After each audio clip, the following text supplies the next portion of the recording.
Hello and welcome to Discourse of Peacocks, where today we are going to be discussing Swansea City 3, Leeds United 4, in which a game occurred that tested my health to every kind of possible limit. My stress, my anxiety, my blood pressure, my ability to think, why on earth am I supporting this team that should come with an actual health warning?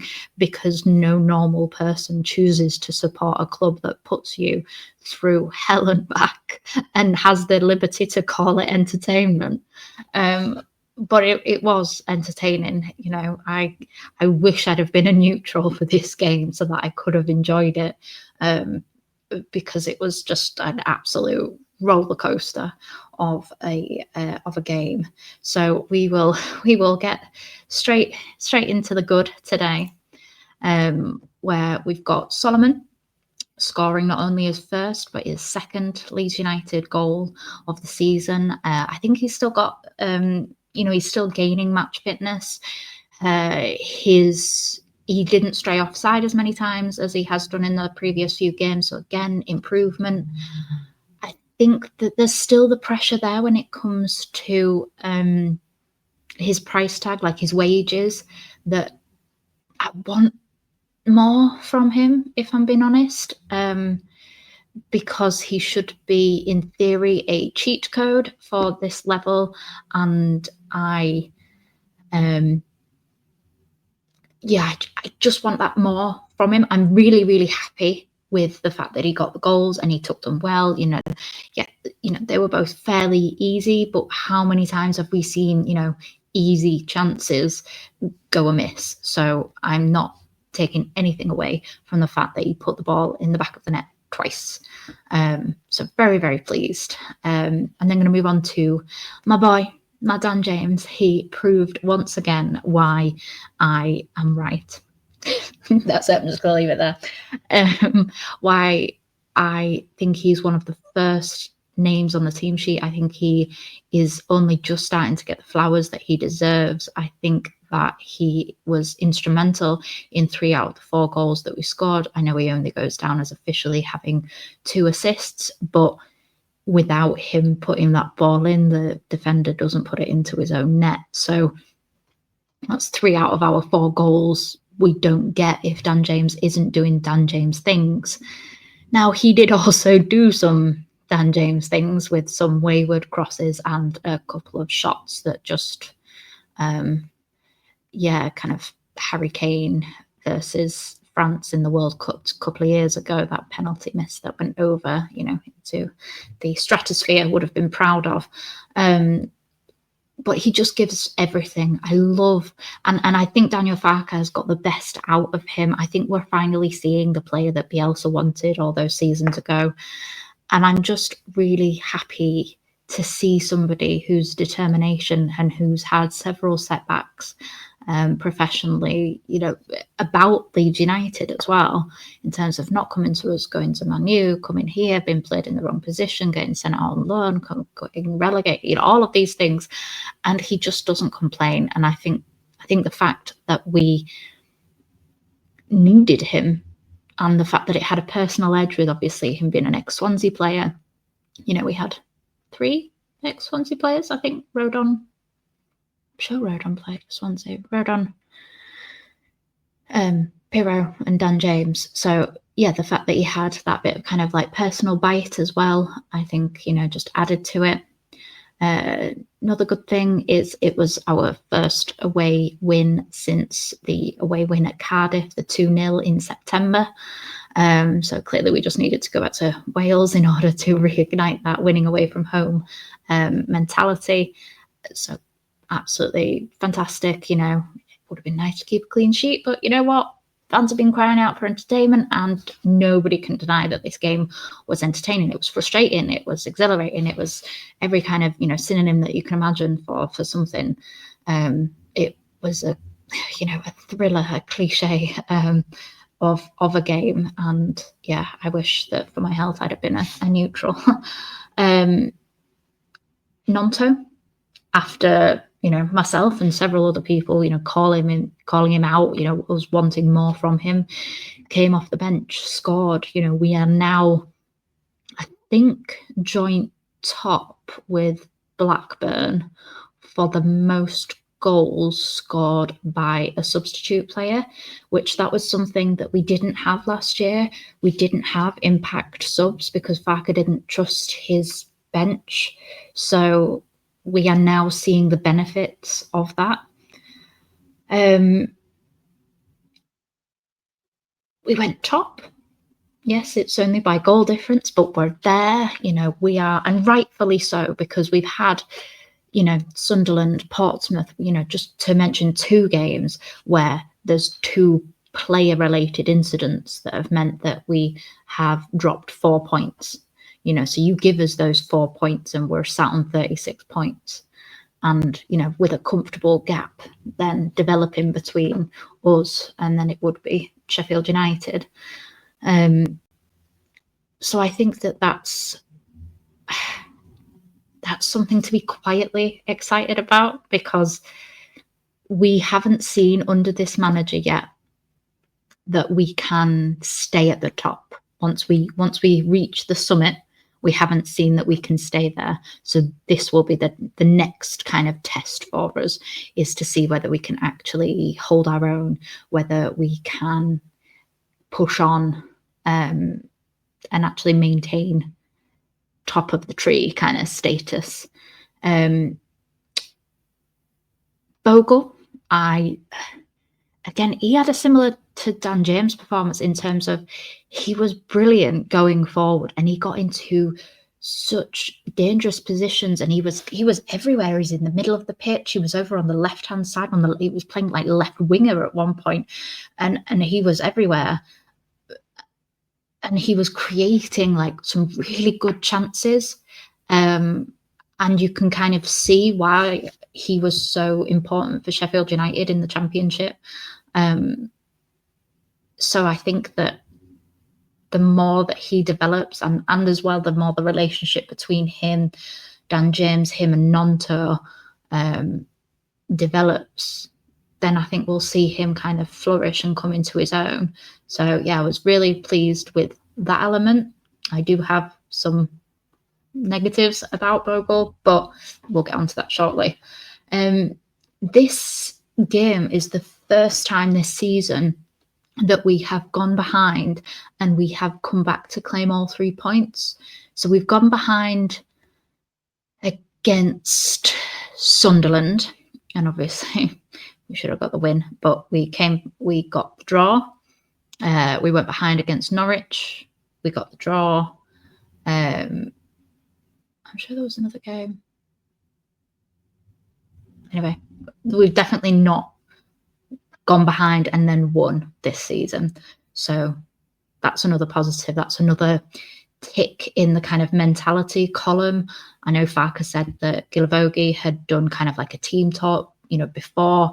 And I think last year we missed that leadership, because even though obviously Cooper was in and around, because he wasn't really getting on the pitch, and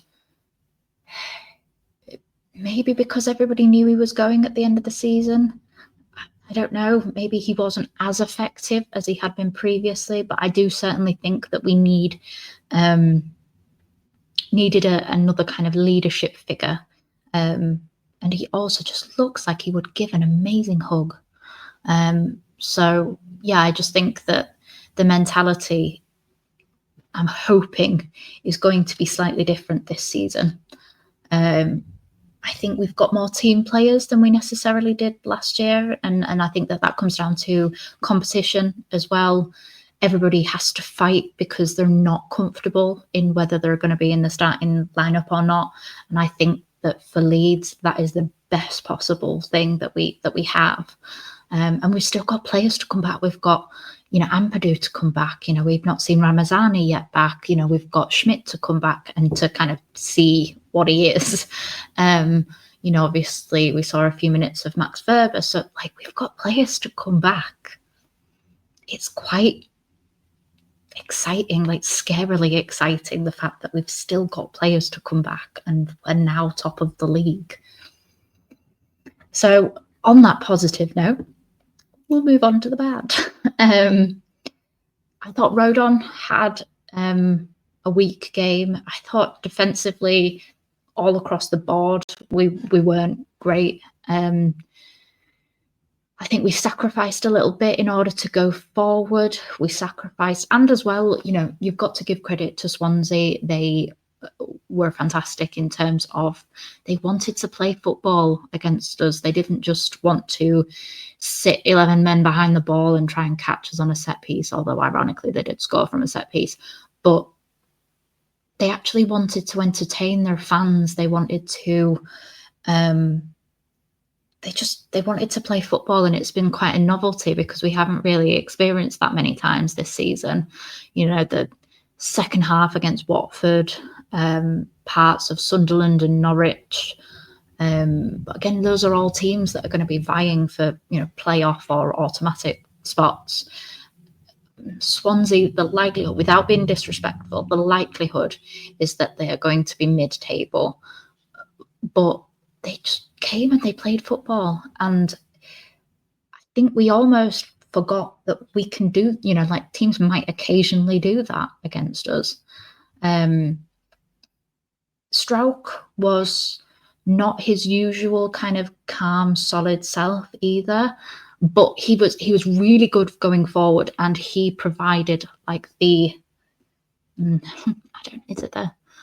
pre-assist or he was part of the kind of the attacking movement for at least two of the goals on Sunday. So going forward, he's got great vision, but he maybe was a little bit rusty because we're not often tested.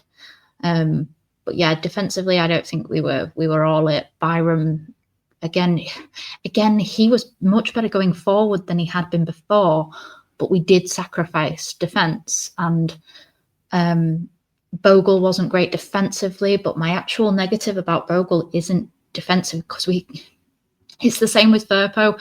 We kind of know that we're going to have to cover him at points defensively, but he earns his place because of the fact that he's so good going forward. Now, Bogle was creating really good chances, but his decision-making, there was a ball that almost went out. He got fouled, and then he managed to keep the ball in play. And then all he had to do was lay it off, I think for Aronson or Dan James. I can't remember. I think Aronson.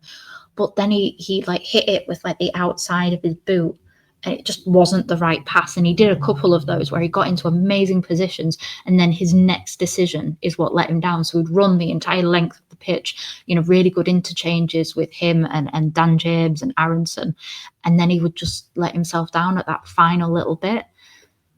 So I hope that that's something that he works on, and I think we're just, that was literally like a third of the season has gone, so we've still got 2/3 of the season left, and I think that will come with time, especially if we have a more kind of, he understands how to play with both Nonto and Dan James, whoever kind of ends up on that right hand side. I think when he develops those relationships and when he gains the confidence that that understanding that a player is going to be in a certain position because you've played together for months and months, you don't even have to think about it. Whereas maybe he's struggling with having to think about it because he has to think, are they going to know what I'm going to do next? If that makes sense. So yeah, hopefully he can work on that, but it was frustrating because he would do 85% of like brilliant football, and then that kind of last 15%, he'd just fuck it all up. So I've put a note about Sam Byram with the weirdest yellow card I think I've seen, because I'm not quite sure if he just had a little bit of a brain fart because he decided to play basketball for no apparent reason and just put his hand up and obviously handballed. I don't know whether he thought he was going to get a foul or what. But yeah, he then got yellow carded for purposely touching the ball with his hand. It was just me and my husband looked at one another and were like, did he just do that? Did he actually just reach up for the ball with his hand? So that was mind-boggling. Absolutely mind-boggling. Mateo Joseph miss at the end. I'm not going to go too much into that. Just another frustrating. He does it for his country. I know it's for the under-21, so the level is noticeably different. But I just want him to be able to hone that kind of Spanish brilliance and bring it to the league. Because I think overall I would rather him start. And I think we get the best out of Pirro coming off the bench. And I know that seems harsh because if you're scoring, then you should be starting. But he's got more goals from coming from the bench than starting a game. So, again, I am for Leeds United, not individual players. So for Leeds United, he seems to be the most effective coming off the bench, and Joseph seems to be most effective starting by tiring the players out, by holding up the play. But I just would like that Spanish form to continue into the league. Please, Mateo. Okay, right. The final one. We're going to have to talk about it. So, Meslier. None of the goals were directly his fault because there were mitigating factors in it. The first one, Tanaka lost his man. And then he was aiming at an open net. So I don't really think you can blame Meslier for that one. It's the second one for me in terms of, yes, the ball took a deflection. But if his positioning had been better, had been less static and more kind of just better. I'm not a goalkeeper, so I don't know the technical terms for everything. But it's not the first occasion. If this had been the first occasion or one of a very small amount of occasions where his positioning had let him down, we would just say, oh, you know what, we got the win, it's fine, let's just move on. But I do think that it's something that we have to talk about because of the fact that it's not the first time. He has cost us points this season. The defence and the midfield protect Meslier, and the one time where you're not going to get that many games with this Leeds side in this league where the midfield and the defenders are all having a bit of a crappy day, and they were the ball shouldn't get to Meslier in certain circumstances, but I want him to have a moment, to have a, I said on the Just Joe show that I want Meslier to have a moment like Nonto did at the other end. I would like him to make that save, to keep us in a game, to win us a game by keeping the ball out of the net. The fact that we can name the amount of times that he has protected us and he has done those things, kind of on one hand throughout 19, 20, 21, 22, 23, 24. This is going into his 6th season, I believe. And we can name on one hand the amount of games that he has actively saved us in. He hasn't improved. His statistics show that his career has been on the decline. Yes, in the Premier League, he was facing just god-awful shots and he had a god-awful defence in front of him. But for the last 2 years, he's had some of the best defenders in this league. I'm not saying that they're the best defenders full stop and therefore they would carry him into the Premier League, but I'm just saying in this division, the defenders, the midfield, are some of the best. Hence why the XG against us is the lowest in the league. But he's conceding, the chances instead of making that extra save, making that, not just necessarily worldy, but it was a simple shot.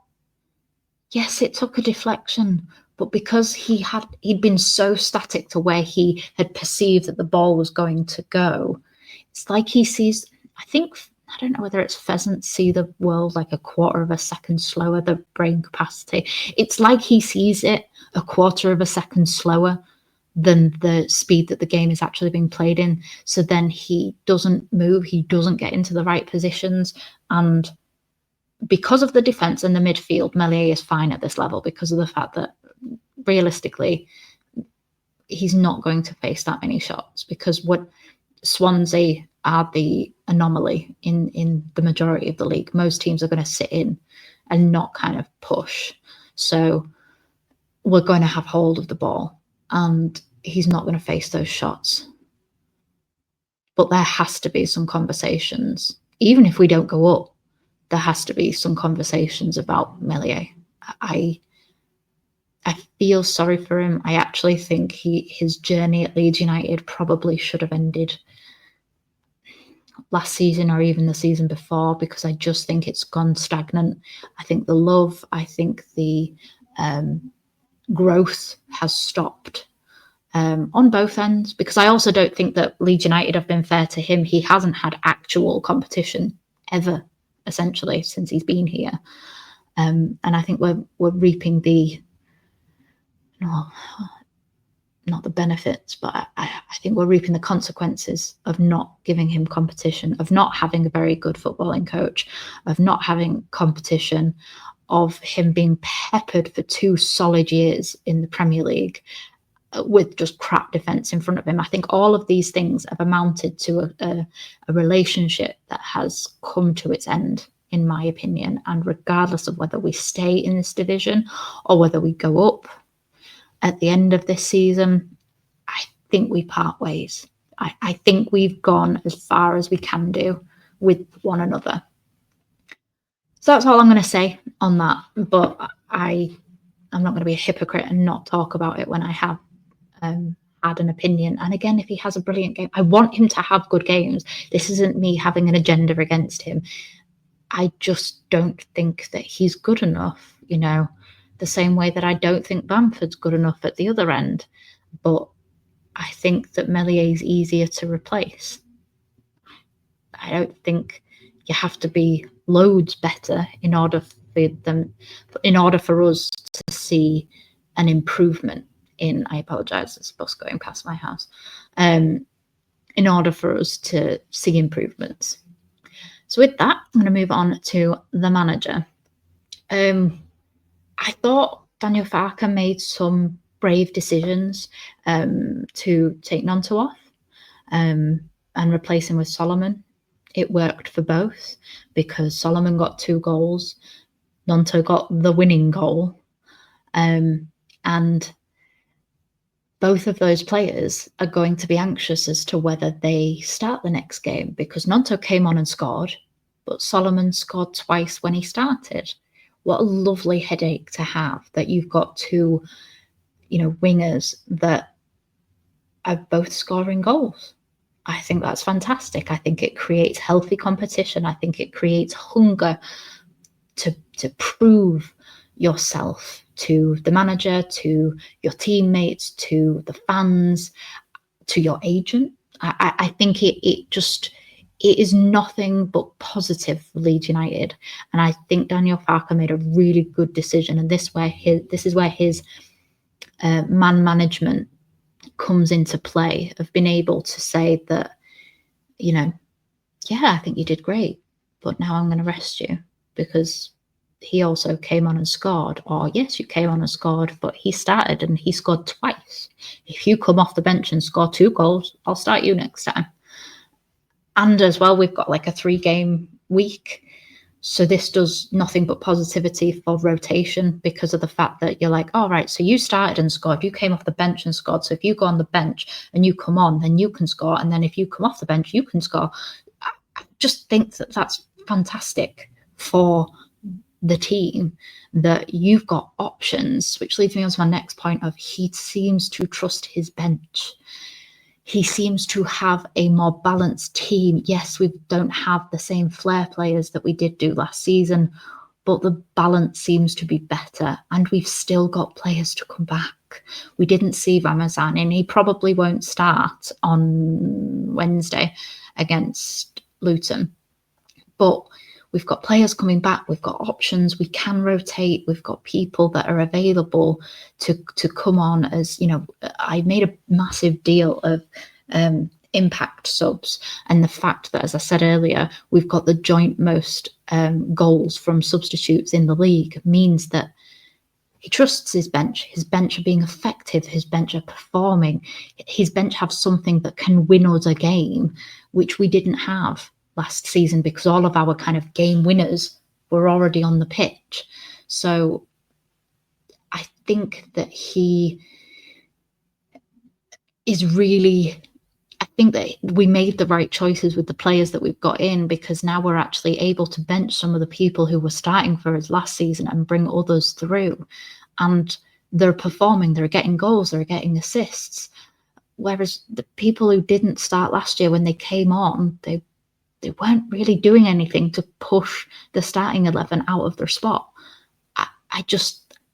This is nothing but good for Leeds United. And anybody who says anything different is wrong, because of the fact that we need that healthy competition. We have to have that, because without that, we don't go up. We need it for the longevity of the season. Another thing is, obviously, even with us winning games, there's still, Fark out brigade, and that's fine. You can be critical, that's fine. But I think when you're winning games and still being critical and still saying that he's not the man, you have an agenda, full stop. He's averaging 1.97 points per game over the time that he has managed us. He has the best points average of a manager who has managed over 50 games for a club since, I think, the 04-05 season. He is using other players to help inspire others. So Gilavogi, like I've already mentioned, using the kind of the best elements of players to help the team. Starting Pirro, yes, he didn't do a great deal, but it probably was still the right choice in terms of it was his former club. The same with Dan James. There's lots of things that I think those are tactics in a way of using what you've got at your disposal. Gilavogi, at every club that he's ever been at previously to Leeds United, he's ended up captaining. So he has leadership qualities, something that by the end of last season we were really lacking. We didn't have somebody that could kind of rally the troops. And that was new and fresh, because for as much as Cooper was a leader and a captain, he wasn't fresh. So maybe his kind of analogies and speeches had kind of worn thin by that point. But yeah, I like that Farke is using different elements that's at his disposal. Now, one thing that I will say is Farke came out and has said in several post-match pressers the fact that he wants us to score more. He doesn't want us to sit back. But something about that does smell a little bit off to me, because the one consistent thing in all of these players is the manager, in terms of when we go ahead. We saw it in the Sunderland game that we sat back and we allowed pressure. And yes, we can soak it up, but when you do have quality, you might risk and you might risk conceding. That's why having that, an extra goal as a buffer, so not just one goal, but having a 2-goal buffer, the later and later you go on. 1 goal is always risky. I know they say like 2 goals is a risky lead, but when you're in like the 90th minute and you've got 2-goal lead, the likelihood is you're going to see the game out. But a 1-goal buffer has proven several times, to not be enough. Yes, it was enough, because we then scored again. Our heads didn't drop. But I don't buy the fact that Farke says he wants to score more, because for me, that's several players that haven't gone on and scored. So for me, that's a managerial thing. So I am capable of being critical about Farke. I know people think that I'm just this Farke loving person, and I do like him. I really like him. I think he's the manager that we need for this season for definite, and I wouldn't change him. And I would give him a chance in the Premier League, absolutely. I think if he gets us up this season, automatically, he deserves that chance. Do I think he will be successful? I have my reservations, but that's a future Evie's problem. But right now, I am Farke in, but I can be critical because there are still question marks about certain things. And him saying that, there seems to be a pattern that he says that he wants us to score, but yet we always sit back. That for me is a managerial thing. I could be wrong. And if you think I'm wrong, then please discuss in the comments below. Get your questions in, get any responses, any criticisms of anything that I've said in the video. I'm going to head off now because I'm having a hypo. I've already had my orange juice, but it doesn't seem to be doing the trick. So I'm going to head off before I start slurring my words. Please like, comment, subscribe, turn the notification bell on, all those lovely YouTube-y algorithm loving things. And I will see you in the next one. Bye.